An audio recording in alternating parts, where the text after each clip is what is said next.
नमो अरिहन्ताणं नमो सिद्धाणं नमो आयर्याणं नमो उवज्झायाणं नमो लोये सव्वसाहूणम् ऐसो पंचय नमुकायो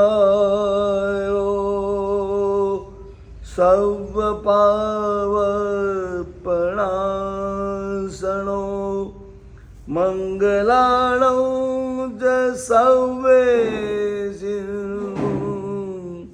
परमं अवैमङ्गलम्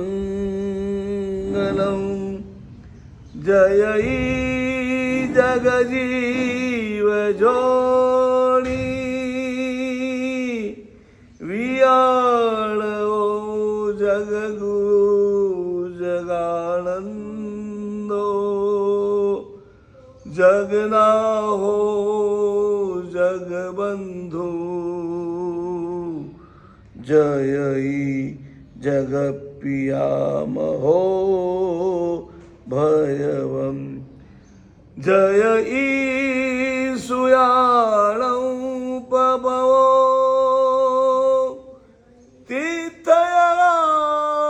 तीर्थयाणमपश्चिमो जय जय गुरुलोगाणं जय महपा महावीरो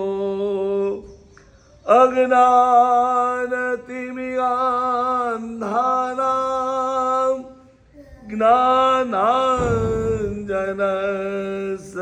ज्ञानाञ्जनशलाकया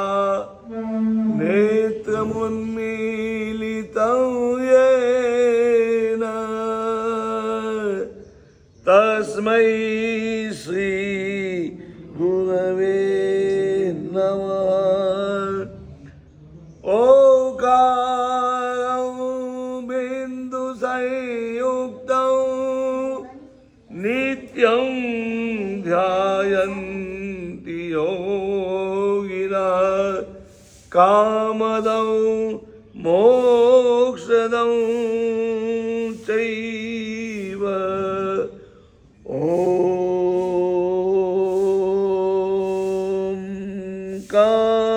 ओंकाराय नमो नमः।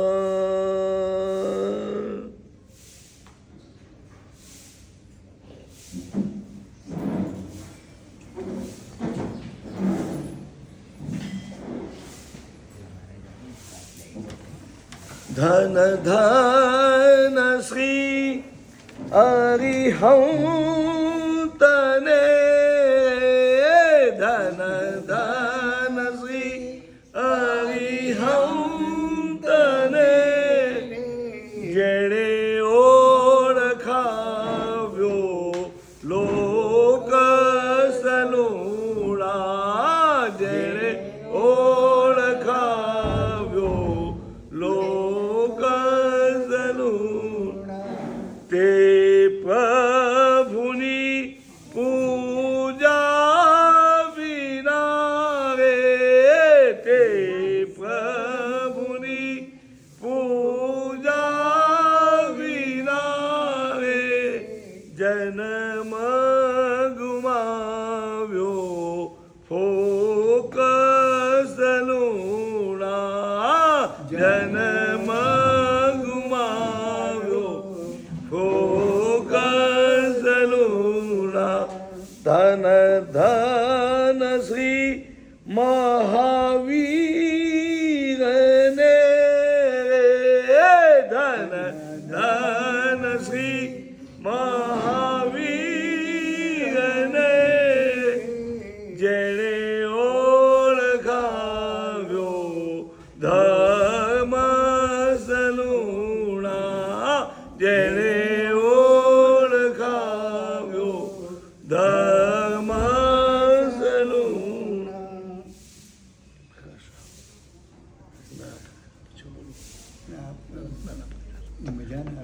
વિષય આપનો સરસ જામે પણ પછી સમય કપાઈ જાય. બે અડધામાં મજાના, આખો રૂપિયો મજાનો.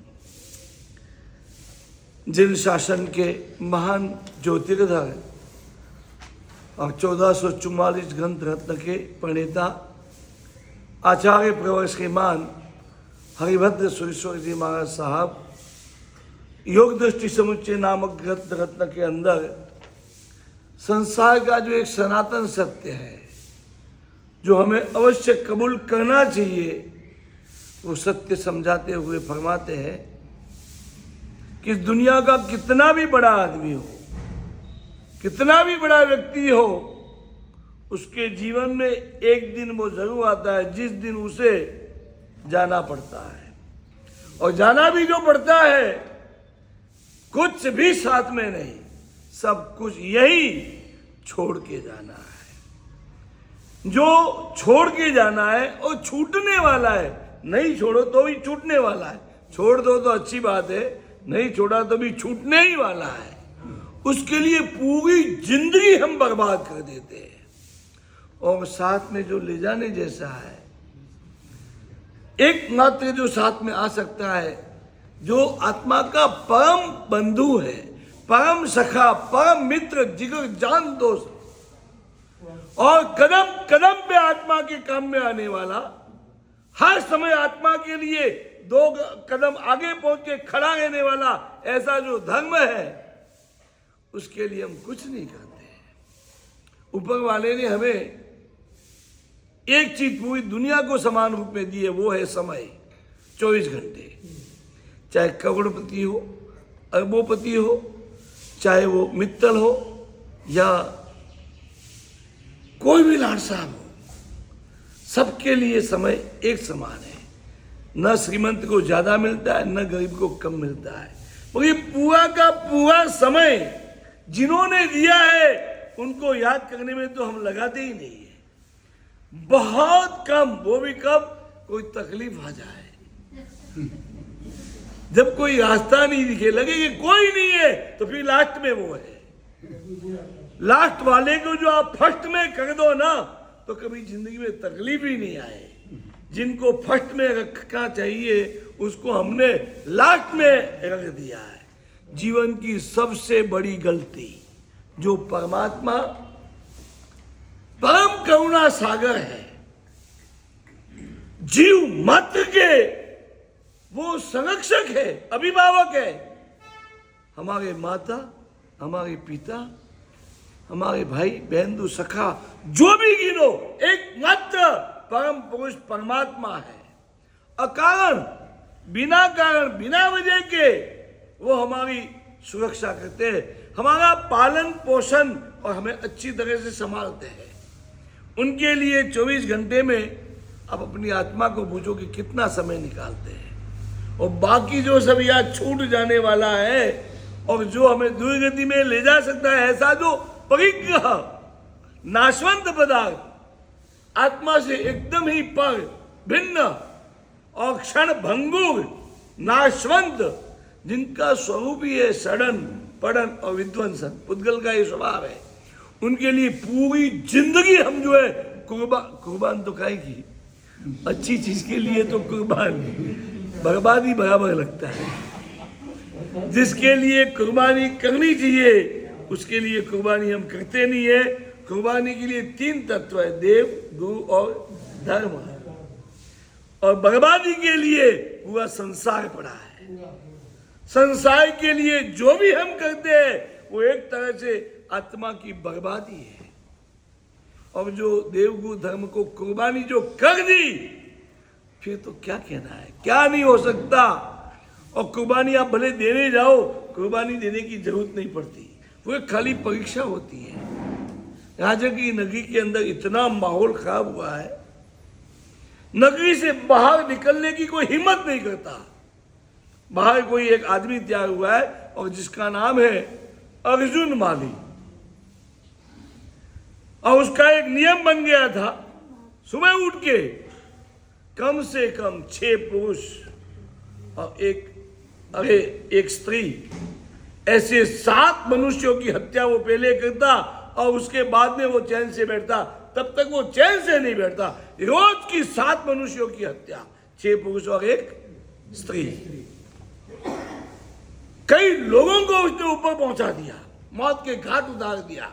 और राजा की नगरी में इतना बेकार माहौल, इतना खतरनाक माहौल पैदा हुआ है, कोई बाहर निकलने की हिम्मत नहीं करता और नगरी के दरवाजा बंद ही रहते। जब पता चलता कि आज उसने 7 मनुष्यों की हत्या कर दी है, तब जाके जो है दरवाजा खुलता। और ऐसे समय में करुणा सागर भगवान महावीर प्रभु का वहां आगमन होता है। लोगों को पता चलता है, मगर मौत के सामने किसी की हिम्मत नहीं बनती कि वो भगवान के पास जा पाए। वो एक श्रावक था उस नगरी में, सुदर्शन सेठ। ठीक है, 2-4 लोगों ने नाम बता दिया, बाकी किसी को भी ऐश्वर्या का नाम पूछो, हेमा मालिनी का नाम पूछो, ऐसे ऐसे नाम पूछो, लोग एक भी ऐसा नहीं होगा जो नहीं जानता होगा। नींद में भी भूल जाए। हाँ, नींद में भी। और लंबू को तो इतना याद करते हैं, इतना याद करते हैं, लंबू लंबू करते हैं बस। लंबू कौन? अरे बात ये आपको मालूम नहीं है, क्योंकि साधु है ना। मगर हमारे जो महापुरुष, जिनका सुबह उठ के नाम लेते ही पूरा दिन जो है हमारा धन्य धन्य हो जाता है, ऐसे महापुरुष, ऐसी महान सतिया, वो कौन सती? सीता, वो दमयंती, कैसी कैसी सतिया हो गई, जिसने कुएं में चालनी उतारी डोरी बांध के, उसको खींची। अब चालनी को खींचेंगे, क्या आएगा? वो तो ऊपर आते ही पानी सारा निकल जाएगा। चालनी से भी, छलनी से उसने पानी खींच के इस दुनिया को दिखाया। कैसी कैसी, कौन थी वो सती? सती सुभद्रा। और एक वो सती थी कौन? दमयंती, नल महाराजा की श्राविका। रात्रि के समय में कहीं भी जाती और यूं करती, वह एकदम सर्च लाइट जो है प्रकट हो जाती। सर्च लाइट, कितना भी अंधकार हो, उसने थोड़ा ऐसा जो कर लिया ना, तो यहां से ऐसा प्रकाश निकलता जैसे कोई सर्च लाइट। कारण पूर्व भाव में उसने परमात्मा को तिलक लगाया था। इस तिलक का इतना पुण्य भगवान लेते हैं कितना? इतना, और देते हैं कितना बता नहीं सकते हम। इतना भी करें तो कम पड़ेगा। पर फाड़ के, और जब देते हैं तब वो छप्पर फाड़ के ही देते, ये हकीकत है। बाबूजी ने एकदम परफेक्ट बात कही। आप एक बार कह के देखो, प्रयोग करो। साइंटिस्ट लोग प्रयोग करते हैं ना, अभी अभी एक प्रयोग किया। कौन सा प्रयोग किया? मालूम। ये सारे प्रयोग मालूम है, मगर जो प्रयोग बहुत जरूरी है और हमारी लाइफ के लिए है, कोई नहीं जानता, समझने को तैयार नहीं। प्रयोग ये करो, एक बार परमात्मा से नाता जोड़ के, उन पर पूरा भरोसा करके आप एक प्रयोग करके देखो कि प्रभु हमें क्या जजमेंट देते हैं, क्या रिजल्ट देते हैं। वो श्रावक किसकी बात कर रहा था मैं? सुदर्शन सेठ। उसको पता चला, कौन बता रहे? भगवान महावीर, जो करुणा के समुद्र, साक्षात करुणा के अवतार। पता चला प्रभु पधारे। अर्जुन माली क्या होता है ना, यक्ष क्या होता है, उसके शरीर में कोई यक्ष घुस गया था। मुदगर पानी यक्ष, और हाथ में मुदगर लेके दौड़ता, जिसको भी देखता। सुदर्शन सेठ ने सोचा, अनंती बार मृत्यु हुई है इस संसार में, मृत्यु की तो एक परंपरा चल रही है, और एक मृत्यु जो भगवान के नाम पे हो जाए, वो भी प्रभु वीर के नाम पे हो जाए, तो ऐसा सौभाग्य कहां से, और वो भी प्रभु के दर्शन के निमित्त निकल पड़ा हो। लोगों ने बहुत रोका, उसको कोई रोक नहीं पाया। आखिर में नगरी के बाहर वो निकला, प्रभु के दर्शन के लिए आगे बढ़ रहा है, और सामने से अचानक जो है वो आ गया। कौन? अर्जुन माली, मुद्गर उठा के और सीधा उनको देखते उनके ऊपर जो है आया। सुदर्शन सेठ ने देख लिया। कोई भी धर्मात्मा जब लगता है कि अब जीवन की संभावना नहीं है, सबसे पहला काम अनशन, और उन्होंने अनशन के लिए क्या किया? ठाणेनम, मोणेनम, जानेनम, अपाणम पोषयामि। ये अनशन से भी बढ़कर है। अनशन में खाली खाने का ही त्याग है, इसके अंदर तो सब कुछ, समिति भी नहीं, गुप्ती में। समिति यानी अच्छी प्रवृत्ति करना, कौशल में प्रवृत्ति नहीं है, गुप्ती, एकदम स्थिर, वचन स्थिर, काया स्थिर और मन से बाकी सबकी गुप्ती, अशुभ तत्वों की गुप्ती और मात्र एक समिति किसकी? शुभ तत्वों की। बस मात्र प्रभु का ध्यान, काय उत्साह। अपाणम वोष्यामि कर दिया, सब कुछ उन्होंने वोसरा दिया और मन में क्या गिनना शुरू किया? और कुछ याद करने की जरूरत नहीं। कभी भी भारी से भारी संकट आ जाए, अब श्रद्धा के साथ नौका स्मरण करना शुरू करो। उसने नौका का स्मरण करना शुरू किया। जैसे ही वो अर्जुन माली उनकी सीमा में आ गया, किसकी? सुदर्शन सेठ की सीमा में आ गया। आते ही उनके ध्यान तेज को, ध्यान ये महान तप है। भगवान महावीर के लिए भी तप की पूजा में बताया है, ध्यान तपे सभी कर्म जलाई, शिव वधु वरिये झटपट माँ तप करिए, समता राखी घट माँ। प्रभु ने ध्यान के तप के द्वारा कर्मों का समापन कर दिया। एक कर्म नहीं बचा घाती कर्मों में से, एक भी कर्म। और अघाती कर्म भी लास्ट में खपा लिए। किससे? ध्यान से। शुरुआत में भी शुक्ल ध्यान, लास्ट में भी शुक्ल ध्यान। शुरुआत में शुक्ल ध्यान के 2 पाया और लास्ट में 2 पाया। ऐसे 13वें गुण ठाने जाते, फिर लास्ट में 14वें गुण ठाने, फिर मोक्ष। किससे? ध्यान से। जितनी भी हमारी धर्म क्रिया है, जितनी भी साधना, आराधना, उपासना है, उन सबका एकमात्र लक्ष्य और उसका लास्ट जो है परिणाम, सब ध्यान है, धर्म ध्यान है। धर्म ध्यान के द्वारा शुक्र ध्यान है। तो वो ध्यान में चढ़ गए। उस ध्यान की तेज को वो देव जैसा देव सह नहीं पाया और उसके शरीर में से उसको निकलना नहीं, भागना पड़ा। भागा वो वहां से, और जैसे ही वो शरीर में से निकला, अर्जुन मालीवा गिर गया, गिर के बेहोश हो गया। और जब वो अचेत हो गया, हलन चलन क्या स्पंदन तक एकदम बंद हो गया, स्फुरण बंद हो गया। श्रावक समझ गया कि उपसर्ग खत्म। प्रभु की कृपा और नवकार महामंत्र का जाप के साथ ध्यान, और उसने सब कुछ बदल दिया। उसने नमो वियंताणु के कवचक पूरा कर लिया। नहीं तो उसकी तो त्यागी थी, मृत्यु तक, भले मृत्यु आ जाए तब तक मेरा ये कवचक चलेगा। आत्मा जब भवांतर में जाएगी तब मेरा ये कवचक पूरा होगा। इतनी त्यागी।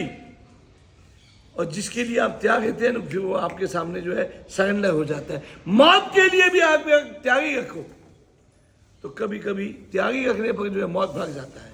और यहाँ ऐसा ही हुआ, आया हुआ मौत भाग गया। मौत की कोई ताकत नहीं धर्म के सामने, मौत भी चली जाती है। फिर कहीं से शीतल जल ला के उस पर छिड़काव किया, थोड़ी देर में होश में आया और पूछने लगा क्या बात है, मेरी क्या हालत हुई है। तो उसको सब समझाया। इस तरह से एक दुर्दशा हुई थी, आज प्रभु के प्रभाव से तो ठीक हो गया है, तो चल मेरे साथ, मैं भी प्रभु के पास जा रहा हूँ, तू भी चल। और चले गए। क्या हुआ मालूम है? इतना खतरनाक हत्यारा प्रभु की एक बार मिलन से, बस भगवान एक बार मिल जाए। जिनको मिलने का कोई मतलब नहीं, उन सबको हमने मिल लिया, सबको। और जिनको मिलना बहुत जरूरी था, जिसके मिलन के बिना इस संसार में सुखमय जीवन असंभव तुल्य है, उनको कभी हम सही ढंग से मिले ही नहीं। मिलने भी गए तो देखते देखते कोई आ गया। चारों तरफ निरीक्षण, वो मिलन जो है हो ही नहीं रहा है। खाली हमारी काया वहां बैठी है। मौन एकादशी की सज्जाई में बताया है महापुरुष ने, उदयवर्धन जी महाराज ने, कर ऊपर तो माला फिरती और जीव फिरे वन माही, चितड़ू तो चौदिशिये डोले, एने भजने कुछ नहीं, एने भजने सुख नहीं। कुछ नहीं मिल सकता, सुख तो मिलने का सवाल ही नहीं है। हमने भजन किया, मगर ऐसा भजन किया जो भजन था ही नहीं, खाली दिखावा, नाटक, एक दंभ। यही करीब करीब हमारी क्रियाएं दंभ तुल्य गई, एक नाटक जैसी गई, और इसलिए परिणाम नहीं आए। नौकाएं गिने और देव हाजिर नहीं हो। हमारी एक श्राविका थी, सुलसा श्राविका, पुत्र की जरूरत पड़ी। सुलसा की श्रीमती से सुलसा, तो उसने कौशक किया। कौशक करते इंद्र का जो सेनापति हरिणेक में सी देव, वो एकदम हाजिर हुआ और हाथ जोड़ के बोलता है, मादेश्वरी आपने मुझे कैसे याद किया? जिस काम के लिए आपने आदेश याद किया है, आप आदेश फरमाइए। कौन बोलता है? इंद्र का सेनापति, इंद्र को छोड़ के, सेनापति किसका? इंद्र का, उनको छोड़ के भागता भागता एक श्राविका के पास आता है और उनको बोलता है, फरमाइए क्या सेवा करूं मैं आपकी? आपने मुझे किस लिए याद किया है? किसके कारण? कौशक के कारण। भगवान महावीर ने जो क्रियाएं बताई है, वो कौन? महाराजा कुमारपाल, 5 कोड़ी ने फूलड़े पाम्या देश 18, कुमारपाल राजा थया ने वर्त्या जय जयकार। 5 कोड़ी के कितने फूल आए? 18 फूल, और वो प्रभु को उसने चढ़ा दिए, समर्पण किए दिल के भाव से। क्या मिला उसको दूसरे जन्म में? 18 देश का साम्राज्य। वो फूल की कीमत नहीं थी, किसकी कीमत थी? उनके भावों की कीमत थी। एक फूल के बदले में कोई एक राज मिल सकता है क्या? ये जिन शासन का बाजार, भगवान महावीर की दुकान, यहां की कॉस्टिंग कुछ अलग ही है। एक फूल का क्या फल? एक देश का साम्राज्य। 18 फूल का क्या फल? 18 देश का साम्राज्य। अरे भगवान की बात छोड़ो, भगवान का साधु, अब उसको एक बार जो दान दे दो, एक बार, जिंदगी भर जब तक आप दीक्षा नहीं लो, संसार नहीं छोड़ो, तब तक रोज स्वर्ग लोक से खाना, पहनने के कपड़े और पहनने के गहने अलंकार, तीनों जितने भी उनके परिवार में, सबके लिए जो है ना स्वर्ग लोक से आता है। एक बार दान दिया किसने? शालिभद्र जी ने, तपस्वी मुनिराज को। जो कौन मुनिराज थे? मासक समन के तपस्वी। और उनको जो भावपूर्वक जो दान दिया, दूसरे भाव में रोज की 99 बेटियां, 32 तो उनकी पत्नियां और एक शालिभद्र, 33 का खाना, 33 के कपड़े। जैसे हमारे वो कौन थे? नेहरू जी, उनके कपड़े पेरिस से धुल के आते थे, वो धुल के आते थे, रोज के नए, सिलाई करके नहीं, या तो रोज के नए, और वो भी कोई दर्जी से नहीं। कहां से आते थे? स्वर्ग लोक से। यहां तक कि कपड़े तो रोज के नहीं पहनने के, दूसरे दिन नहीं पहनने के, गहने भी आज जो पहन लिया वो गहना फेंक देने का, दूसरे दिन नया पहनने का। है इनमें ऐसा कोई श्रीमंत? आज की चैन उतार के कुएं में फेंक दे और कल दूसरी नई चैन पहने। हाँ, जूता भी नहीं छोड़ते, जूते भी जब तक घिसे जाए घिसते हैं, और मंदिर में जो जूते चले जाए तो एकदम अटैक आता है कि मेरा जूता चला गया।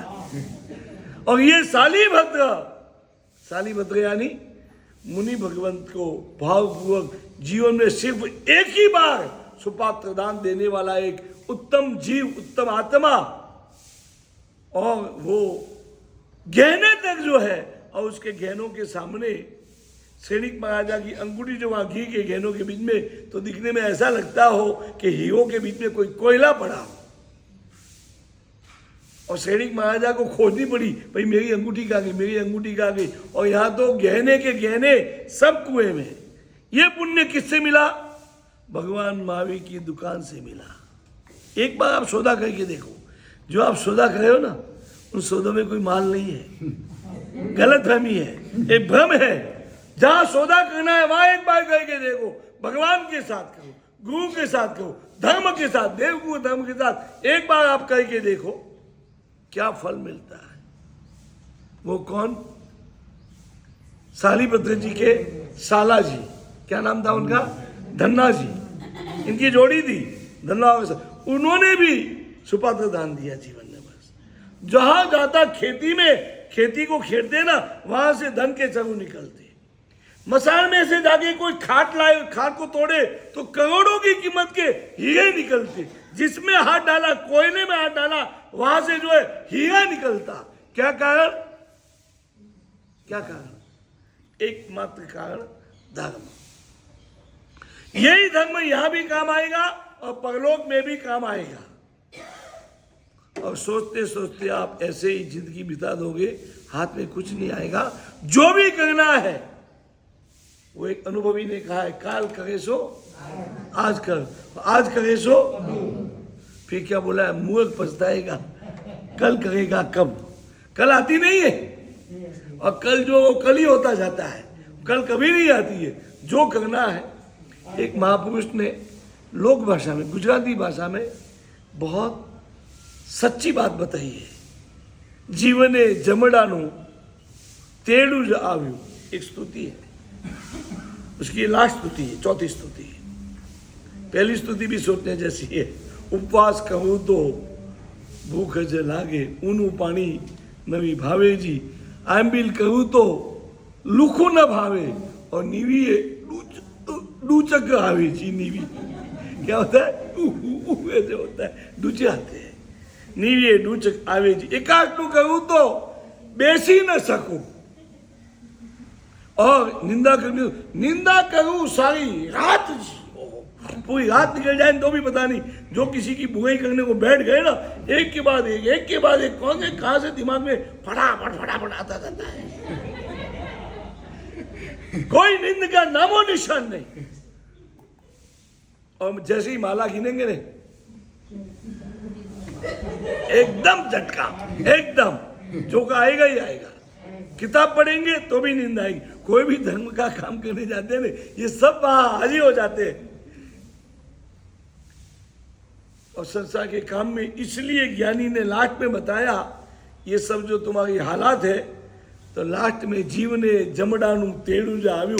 और वो उनका सबसे पहला फरमान होता है, सर्व मेली ने चालो जी। और जैसी कोई लाड साहब हो दुनिया का, जिंदा क्यों नहीं हो, मौत को जैसे देखता है ना, उसके छक्के छूट जाते हैं, पानी पानी हो जाता है बेचारा।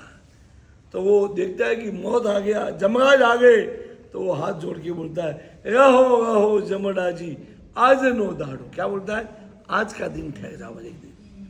पूछता है क्या बात है, इतनी उम्र निकाल दी, अभी एक दिन की और तुझे जरूरत पड़ गई? नहीं, रहो रहो जमड़ा जी, आज नो दाड़ो सेतुंजे जईने आओ जी। क्या बोलता है? पलकड़ा जाके आता हूँ। हामी पूरी जिंदगी तू नहीं गया, गांव के मंदिर में नहीं गया, और मुझे उल्लू बना रहा है। सेतुंजे जईने, सेतुंजे जाएगा करेगा क्या वहां? नहीं, सेतुंजे जईने द्रव्य जे खर्च, मक्की चूस। कभी कोई धर्म कार्य में, शुभ कार्य में बोलता है, सेतुंजे जईने द्रव्य जे खर्चू अने मोक्ष मांगेगा, हूँ मांगू जी। तेरे बाप का है क्या मोक्ष? तो एक दिन में तू पालितना जाएगा, द्रव्य खर्चेगा, मोक्ष मांग लेगा। कौन बोलता है फिर? जमराज। वो बोलता है, सेतुंजे जईने द्रव्य जे खर्चू ने मोक्ष मांगू जी। यमराज जवाब देता है, गहला गे जीवड़ा गहलू सु बोले। क्या? गहला गे जीवड़ा गहलू सु बोले। फिर लास्ट में, आटला दिवस सु कीधु जी। इतनी उम्र तेरी बीत गई, बचपन गया, जवानी गई, और बुढ़ापा भी अभी जाने में आया है, बीत चुका है करीब करीब, और तब तक तुझे याद नहीं आया, कोई पालीतना याद नहीं आया, कोई गांव का मंदिर याद नहीं आया। अब तू कहता है कि मैं जाऊँ ने मोक्ष मांग गया हूँ, तेरे बाप का राज चलता है क्या इस दुनिया में? के और जीव ऐसे ही चला जाता है। देखो, हमारे साथ ऐसा नहीं हो जाए, हमें सावधान होना है। और ये भगवान का शासन भगवान से कम नहीं है। प्रभु ने इसीलिए शासन की स्थापना की कि मैं नहीं भी रहूं ना, तो भी जगत उद्धार का काम, जगत कल्याण का काम ऐसे के ऐसे चलता है। भगवान का आयुष्य कितना था? 72 साल का। उसमें प्रभु के 40 साल तो संसार में चले गए, और उसमें 12.5 साल तो प्रभु के साधना में गए। रहे कितने कोई 30 साल जितना समय रहा, मगर प्रभु ने ऐसे शासन की स्थापना की 30 साल नहीं 21,000 वर्ष तक जो है इस भारत क्षेत्र के अंदर मोक्ष मार्ग चलता रहेगा। और कई पुण्यशाली भाइयों की बात छोड़ो, बहनें भी, एक बहन का मैं नाम देता हूं, बहन होने के बावजूद भी दुनिया में कोई उसको बहन के नाम से नहीं जानता, देवी के नाम से जाता है, क्योंकि काम उसने बहन के नहीं किए, देवी के काम किए, और उसका नाम है अनुपमा देवी। ऐसी आराधना की, ऐसा धर्म ध्यान किया, ऐसा पुण्योपार्जन किया, यहां से सीधे महाविद्या क्षेत्र के अंदर तीर्थंकर परमात्मा के चरणों में 8 साल की उम्र में दीक्षा हो गई। आज की तारीख में केवली भगवंत बन करके वो विचरण करते, कोटि कोटि वंदन। साधु होने के बाद भी उस श्राविका को हम सारे साधु साधी कोटि कोटि वंदन करते। वो श्राविका थी, आज वो श्राविका नहीं, आज क्या है? केवली भगवंत है। एक श्राविका भरत क्षेत्र में प्रभु महावीर के शासन को पाकर के जो केवली भगवंत बन सकती है, हम क्यों नहीं बन सकते? दृढ़ संकल्प करो आज से कि जीवन का अधिकतम समय धर्म ध्यान में बीतना चाहिए। मैं आपको एक ऐसा काम बताऊं जिसके अंदर आप संसार की क्रिया में भी हो ना, वहां पे भी आप समय निकाल के उस समय को भी जो है धर्म ध्यान में लगा सको। कहीं भी रहो, जैसे आपको टाइम, दुकान में समझो कोई आपका कस्टमर नहीं आया, ग्राहक नहीं आया, फ्री बैठे हैं, फटाक से आप नौका महामंत्र गिनना शुरू कर दो। और ये नौका महामंत्र भले शुरुआत में सिखाया जाता है, लगता है सामान्य बात नहीं, सामान्य नहीं। 14 पूर्वी भी होते हैं ना, 14 पूर्व के ज्ञाता, वो भी जब उनका अंत समय आता है, निकट में आता है, सब कुछ भूल जाते हैं, छोड़ देते हैं, एकमात्र किसको पकड़ते हैं? नमस्कार महामंत्र। इसलिए मंत्र नहीं है, महामंत्र। बाकी सारे मंत्र मनुष्य गिनते हैं देवता को बुलाने के लिए, और एक ऐसा मंत्र है जिसको देवता भी गिनते हैं। मनुष्य तो गिनते हैं, मगर ये देवता भी गिनते हैं, और इसलिए ये महामंत्र है। दुनिया में कोई ऐसा मंत्र नहीं जिसको देवता की नहीं। देवता को किसकी जरूरत है? उसको भी आत्मा का कल्याण करना है। क्योंकि एक बात कहूँ मैं आपको, देवताओं के लिए एक बहुत बड़ा रिस्क है। देवता जो जितने होते हैं ना, उनमें से अधिकतर देवता त्रियंज में जाते हैं। किसमें? त्रियंज में। और वो भी ज्यादा करके एकेंद्री में। कहाँ जाते हैं? क्योंकि एक शास्त्रों में बताया है, परमात्मा ने, केवल नानी भगवंत ने, एक दिन के जितने देवता च्यवन होते यहाँ से देवलोक से निकल जाते हैं, उनकी मृत्यु हो जाती है, समझो वहां, उतने कुल मनुष्य नहीं है। मनुष्य उतने नहीं है, तो भी जाते कहाँ है? सब तिर्यंज गति में। इसलिए उनको डर है। तो जो समझदार देवता है, वो देवता इससे बचने, दुर्गति से बचने के लिए, अपने आत्म कल्याण के लिए नौका मंत्र गिनते। इसलिए मंत्र नहीं है, ये क्या है? महामंत्र है, मंत्राधिराज है, जो ये महापुरुष आपको समझा रहे हैं। आपका परम सौभाग्य है कि इस चातुर्मास काल में, जिसको शास्त्रों में धर्म ऋतु मानी है, ये जो वर्षा ऋतु है ना, वो क्या है? धर्म ऋतु है। इसके अंदर धर्म ध्यान बहुत इजीली होता है, क्योंकि इसमें हमारा हृदय भी है ना, एकदम कोमल बन जाता है। देखो बारिश होती है ना, ये पूरी वनस्पति कितनी नवपल्लवित हो जाती है, धरती भी एकदम जो है स्मूथ बन जाती है। पानी से पत्थर भी जो है ना नरम पड़ जाता है। एक ही पत्थर ऐसा है तो नहीं पड़ता, मग से लिया, बाकी सारे पत्थर पानी गिरने से, पानी के संग से नरम बन जाते। तो हमारा दिल तो नरम बनेगा ही बनेगा। और धर्म के लिए सबसे पहली शर्त है, सबसे पहली नियम नहीं, शर्त है ये कि आपका दिल कोमल बनना चाहिए।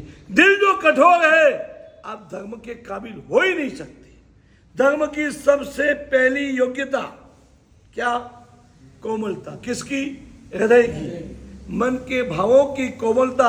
और ये कोमलता वर्षा ऋतु में इजीली आती है, और इसलिए इसको धर्म ऋतु कहते हैं।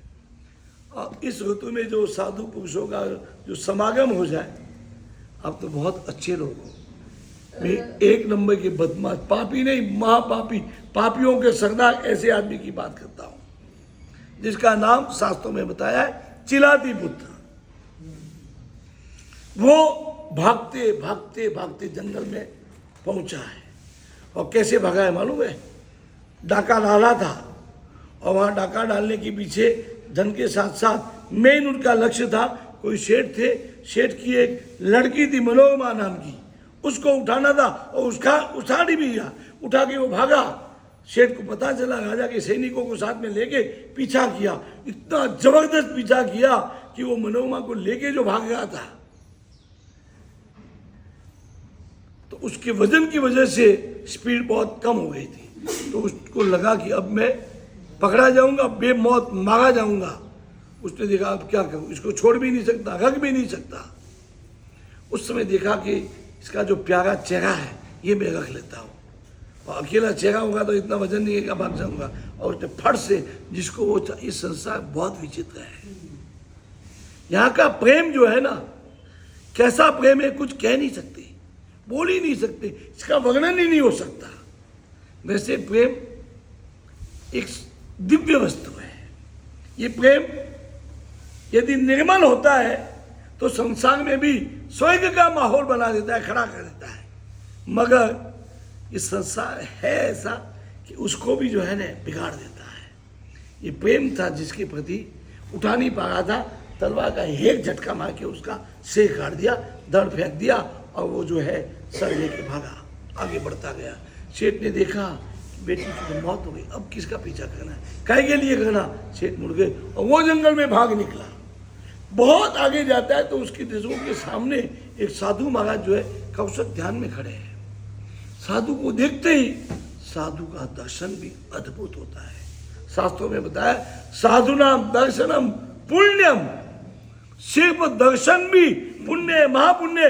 मंगलिक सुनने की जरूरत नहीं, ये महामंगलिक है। क्या? साधु का दर्शन। और उसमें जो मंगलिक सुन लेते तो अलग ही बात है, मगर सामान्यतया मंगलिक सुनने की जरूरत नहीं। आपने दर्शन कर लिया, वंदन कर लिया, और आपको मंगलिक चाहिए, सबसे बड़ा मंगलिक। साधु महाराज को वंदना करके उनसे छोटा मोटा कोई भी एक पच्चकान ले लो। ये पच्चकान दुनिया का बहुत बड़ा मंगलिक है। इस पच्चकान से एकदम गए गुजरे लोग भी कहीं के कहीं पहुंच जाते हैं। एक आदमी था जिसका बिजनेस था कपड़े बुनने का, तो कपड़े की जो बुनाई करता था, इस छोर से निकलता और आगे जो है सामने वाले छोर तक वो बुनते बुनते डोरा जो बांधता जाता। तो उसने क्या किया था, यहाँ एक मटकी रखी थी, वहाँ एक मटकी रखी थी। काहे की? पानी की नहीं, दारू की मटकी। वो पीने वाला नहीं था, वो पियक्कड़ था। क्या था? तो यहाँ से वो दारू पीता, वहां जाता, वहां पहुंचते ही वहां वापस ढूंढ लगाता, वहां से वापस निकलता, यहाँ आता तो यहाँ पीता। उसका कोई सौभाग्य, पूर्व जन्म में कोई छोटा मोटा पुण्य किया होगा। उनके दुकान के आगे से एक बड़े महापुरुष निकले जिनका पवित्र नाम था वज्र स्वामी जी महाराज। वज्र स्वामी जो 10 पुरुषों के ज्ञाता थे, परम ज्ञानी पुरुष, वो वहां से निकले और जैसे उस पर नजर पड़ी तो महाराज साहब समझ गए कि इसका आयुष्य बहुत कम समय का है, अभी जाने वाला है और एक नंबर का पियक्कड़ दुर्गति में जाएगा। महापुरुष को करुणा आ गई। ये महापुरुष करुणा से ही महापुरुष बने। तो उन्होंने विहार अपना वही रोक दिया, उसकी दुकान में बिना बुलाए चढ़ गए और वो आदमी तो पागल हो गया। इतने बड़े महापुरुष, क्योंकि उनका रूप स्वरूप भी ऐसा था कि बात मत पूछो। कोई लड़की जो उनके बारे में सुनती ना, वो तय करती कि शादी करूँगी उन्हीं के साथ करूँगी। और एक ऐसी लड़की आई जिसका नाम था रुक्मिणी। पापा को बोल दिया कि पापा, मैंने साधु जी महाराज साहब के उनके गुण जो सुने हैं तो मैं जीवन साथी उन्हीं को बनाऊंगी। और वो लेके आते, कहते कि भगवान आपके चरणों में मेरी ये बेटी और 99 करोड़ सोना मुँह है। बाबूजी ने ऐसा उपदेश दे दिया, शादी तो क्या कहे, लड़की ने दीक्षा ले ली। ऐसे महाज्ञानी पुरुष पूरे श्री संघ को दुष्काल के अंदर जो है ना, कपड़े के पट्ट पर बिठा के एक गांव से सुकाल वाले दूसरे शहर में पहुंचाने वाले ऐसे महाज्ञानी पुरुष उनकी दुकान में चढ़ गए। वो तो पागल हो गया कि क्या बात है, ऐसे महापुरुष आए। और वो नतमस्तक हो गया, गदगद हो गया, कहता है कि भगवान आपने बड़ी कृपा की। माँ साहब ने देखा कि बहुत योगी जीव है। वो कहता है कि हमारी एक भावना है कि एक बात आप हमारी मानो, भगवान फरमाओगे, आप फरमाओ बस, जो भी बोलेंगे मैं मान जाऊँगा। तो मुझे मालूम है बिना पिए नहीं चलता है, मैं तुम्हारा पीने का बंद नहीं करता, मैं उसके कंट्रोलिंग करना चाहता हूँ। बोलिए क्या करना है मुझे? देख तू यहाँ पीता है, फिर वहाँ पीता है, रास्ते में तो नहीं पीता, तो नहीं पीता। एक काम कर, एक रस्सी को तू है ना ये गांठ लगा दे। ये गांठ जो लगाते हैं इसको क्या बोलते हैं मालूम है? जैसे हम सुबह पालते हैं पचकान नौकाक्षी का, तो उसमें मुठसी पचकान होता है कि वो मुट्ठी बंद करके करते हैं। ऐसे ही जो गांठ करते हैं उसका क्या बोलते हैं? गंठसी पचकान। ये भी एक पचकान है। आप बस ये गांठ लगा दो, कहीं भी रुमाल को लगा सकते हैं, डोरी को किसी को भी लगा सकते हैं। आपने गांठ लगा दी, आपका खाना पीना बंद हो गया, समझ लो आपका उपवास चालू हो गया। और करीबन आपको 22-23 घंटे का उपवास का लाभ मिलता है। 22 घंटा तो मिल ही जाता है समझो। उपवास खाते पीते भी 22 घंटे का उपवास। किससे? इससे महापुरुष ने उनको ये पकड़ाया कि बस एक गांठ लगा दो, जब तक गांठ लगी है तब तक नहीं पीना, और जब आप गांठ खोल दो तो आप जो है पी सकते हो। ये तो ठीक है, अपने हाथ से लगानी है, अपने हाथ से निकालनी है। तो भगवान कबूल है। और फिर कहा कि जब तक गांठ नहीं खुले नहीं पीना। हाँ बाबूजी कबूल के। तो सोचा यूँ खोल दूंगा। बाबूजी ने पचकान दे दिया और उसने वहाँ पी लिया। पीने के बाद गांठ मांगी, फिर बाबूजी भी चले गए और वो भी चलने लगा, बूंदे बूंदे आगे बढ़ने लगा। वहाँ पहुँच गया और गांठ खोलने गया। गांठ खोले तो ऐसी मड़ा गांठ पड़ गई, ऐसी गांठ पड़ी, जू खोलने की कोशिश करे और टाइट हो और खुले ही नहीं। और उसको दागी की ऐसी आदत पड़ी थी, नस खींचने लगी। सारे रिश्तेदार इकट्ठे हो गए, बेहोश जैसी स्थिति होने लगी। सबने कहा कि भाई इस गांठ को मार गोली, दूसरी रस्सी देते उसको गांठ देते, फिर वो खोल देगा। नहीं नहीं, संकल्प ये था कि ये गांठ जब तक नहीं खुलेगी तब तक मैं नहीं पी सकता हूँ। उसने नियम नहीं तोड़ा, उसकी मृत्यु होगी। आयुष्य इतना ही था, ये तो निमित्त था। मर करके वो क्या बना आपको मालूम है? जहाँ जगह किसी को मिल ही नहीं सकती। शत्रुंजय तीर्थ का अधिष्ठायक कपरदियक्ष, जिसको हम लोक भाषा में कवरजक्ष बोलते हैं। शत्रुंजय हम चढ़ते हैं तो शुरुआत में तलेटी में राइट हैंड में उनकी देहरी बनी हुई है कवरजक्ष की। और ऊपर जब चढ़ते हैं तो शांतिनाथ भगवान का मंदिर का दर्शन करके चढ़ने लगते हैं तो लेफ्ट में जो है थोड़े अंदर गहराई में चक्केश्वरी माता है, वहाँ से बाहर निकल के आगे बढ़ते हैं तो सामने बराबर सामने वो कवरजक्ष विराजमान है। दो जगह मिली है, नीचे तलाटी में, ऊपर दादा के धाम में। किसको? पियक्कड़ को। किससे? एक छोटे से पचकान से। तो आप साधु को वंदन करके जो पचकान लेते हैं, ये महामांगलिक है, और कोई मांगलिक की जरूरत ही नहीं है। लोग मैं देखता हूँ कि दूसरा मांगलिक सुनने आते हैं, पचकान लेने आने वाले बहुत कम होते हैं। इसने साधु का दर्शन किया, किसने? चिलादी बुद्ध ने। और साधु को देखते ही कौन जाने दर्शन का पुण्य, उसका मन साफ हो गया, मन में से पाप चला गया और धर्म का भाव पैदा हुआ। उसने कहा कि भगवान मुझे धर्म सुनाओ। मगर जंगलियत नहीं गई कि बोलता है कि या तो मुझे धर्म सुनाओ, और जो नहीं सुनाते हो तो ये तलवार जो है तुम्हारा सिर जो है धड़ से अलग कर देगी। कि आदमी तो जंगली था, जंगली बना गया नहीं उसमें से, मगर वो जिज्ञासा प्रकट हो गई। माँ साहब ने देखा बोलने का विवेक नहीं है इसको, मगर अभी जिज्ञासा जागृत हो गई है, बेड़ा पार हो जाएगा। माँ साहब ने उसको 3 शब्द सुनाए। कितने? 3। क्या क्या थे मालूम है? उवसम पहला शब्द, दूसरा विवेक और तीसरा संभव। 3 शब्द। कौन से? उवसम, फिर विवेक और तीसरा संभव। अभी आप सामायिक में बैठे हो, ये क्या है? आपका संभव भाव है। और आप और कहीं नहीं जाके यहाँ बैठे हो, ढंग से बैठे हो, वो क्या है? विवेक है। और एकदम शांत होके, मन को शांत करके, मन में से कासायिक भाव निकाल करके जो आप बैठे हैं, और ये जो संवेक भाव में जो आप आ गए, ये संवेक भाव है, निर्वेद भाव है, ये आपका क्या है? उपशम है। बस ये उपशम विवेक संभव उसने सुना। इतना सुना कि माँ साहब जो चारण मुनि थे आकाश में उड़ गए। और वो विचार पड़ गया कि क्या कहा? वो समय उसके एक हाथ में खून टपकती तलवार थी और दूसरे हाथ में उसकी खास प्रियतमा, उसकी खोपड़ी कितना विचित्र संसार है। उनमें से भी खून टपक रहा था। ऐसी स्थिति में वो सोचने लगा, वो समय विवेक उसको कहा ये उपशम है। तलवार जिसके हाथ में वो समय छोड़ दी। विवेक ये मस्तक हाथ में, विवेक छोड़ दिया। संवर भाव में ऐसा आया, उसका आत्मकल्याण हो गया। खाली 3 शब्द सुन करके ये साधु के दर्शन का पुण्य है, उनका लाभ है। तो आपको एक बार के लिए नहीं, 4 महीना भी नहीं, चौमासा के 4 महीने होते हैं, आपका कोई अभाग्य। अब की बार आपको साधु का संगम जो है ना,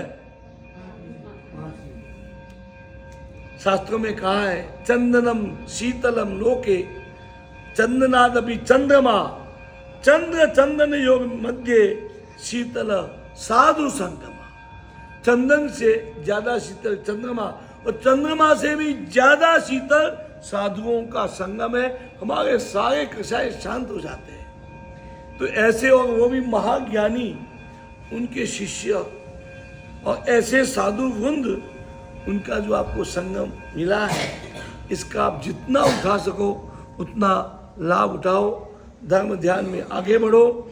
अभी क्या है, आगे कुछ ही दिनों में पर्व नहीं मगर महापर्व। जैसे मंत्र, नवकार मंत्र क्या है, मंत्राधिराज, वैसे परीक्षण क्या है, पर्वाधिराज।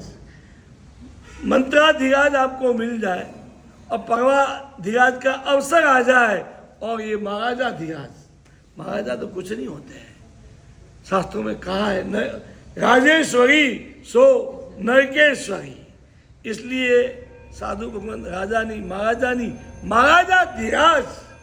तो क्या मिल गया, मंत्राधिराज, फिर पर्वाधिराज, और फिर महाराजाधिराज। और मंदिर में आप जाते हैं, देखो क्या परमात्मा की प्रसन्न मुद्रा है। सच्ची में इस अदानी परिवार को जितने धन्यवाद है उतने कम है। क्या तो सुंदर मंदिर, भगवान के दर्शन बाद में, मंदिर देख के हम जो है ना प्रसन्न हो जाए, धन्य हो जाए। आप एक एक पगथिया चढ़ते जाओ, क्या कलाकारी की है। सच में इस मंदिर को देख के वो याद आता है, क्या आबू और देलवाड़ा, क्या नक्काशी काम। और वो आज के जमाने में या इन्होंने कराया है। मंदिर देख में भी हम धन्य हो जाए, और परमात्मा देखने के बाद में तो वो तो क्या है, पारस मणि है। कोई भी लोहा उनके टच में आ जाए तो उनको पारस बनना ही बनना है, सोना बनना ही बनना है। तो ऐसे ये जो संगम मिला है आपको, इसका लाभ उठा के ऐसा धर्म ध्यान करो। अब जो दिन आ गए वो खाने पीने के नहीं, पूरी जिंदगी खाने पीने में बिताई है। अब काय के दिन आ गए, छोड़ने के। हमारा जो मूलभूत स्वरूप है कौन सा, अड़हावी पद, अड़हावी दशा। और ये संसार का सर्जन कहाँ से होता है मालूम है, खाने से। संसार जैसे ही हम दूसरे भवन में जाते हैं ना, सबसे पहला काम खाने का। खाना खाते हैं तो वापस एक नया शरीर बनता है, जिसको हम औदारी क्या वे क्रिय बोल सकते हैं। तो वैसे स्वर्ग लोग या नरक में गए तो वही क्रिय, और मनुष्य या त्रिन में गए तो कौन सा शरीर बनता है, औदारी। 2 शरीर लेके जाते हैं, कार्बन और तेजस, और तीसरा शरीर वहाँ खाना खाने से मिलता है। और शरीर मिलते ही इंद्रियां आती है, जो घोड़े की तरह बेकाबू होती है, कहीं भी खड्डे में ठोक सकती है हमें। वो इंद्रिया बनती है, और इंद्रिया के बाद में पूरा संसार खड़ा हो जाता है। संसार खड़ा होने में मेन जो जड़ क्या है, आहार, उसके ऊपर कंट्रोल करना है। और उसके लिए पर्वाधिराज, परमेश्वर, साधु का संगम है। तो आप इसको समझ करके इसका ऐसा लाभ उठाओ। जीवन के अंदर करने वाले कितने 180 उपवास, 6 महीने के उपवास करने वाले भी बैठे हैं, 4 महीने के उपवास करने वाले।